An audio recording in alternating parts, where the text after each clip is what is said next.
The revolution will not be televised.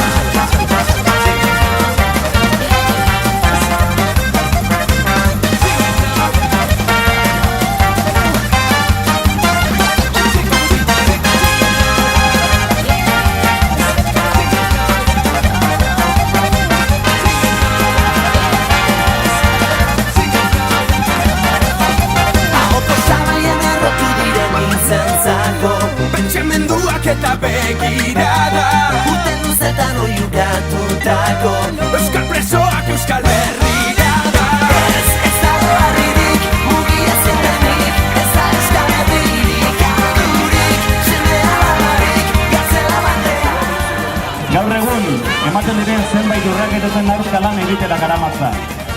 Gaixotasun larri eta sendadezina duten presoen askatasuna, familia edo presoen arteko distantziak, guraso eta seme-alaben arteko harremanak. Presoaren harreman guztiak zelatutuz intimitatearen bortxaketa. Isolamendu egoera luzeak, edo bizitetako eragozpenak. Kondenaren bi herenak edo hiru laurdenak beteta dituzten presoen askatasun eza. Edo bizi osorako zigorraren ezarpena. Eskubideen errespetua konponbiderako bidera eramango gaitu harriak bidetik kenduz. Preso, ieslari eta deportatuei irtenbidea emanez. Eta bururaino eramanez, pertsona guzti hauen etxeratzea suposatuko du.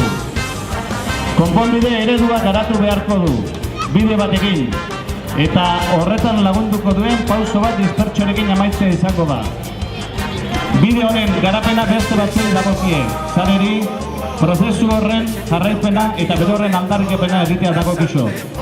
Eskubideekiko errespetua eta gatazkaren ondorioi atera bidea ematea izango dira bake iraunkor eta justu batera eramandu gaituzten oinarriak. Desarri eta espetxe egoerei konponbidea ematea esfortzu kolektiboa izan behar da. Sufrimenduaren elkarrekiko aitortza suposatuko du. Eta euskal jendartean daten sentsibilitate desberdinak pairatu dituzten indarkere desberdinak jasoko ditu. Elkarbizitzara eraman behar gaitu prozesioa. Ez dago harririk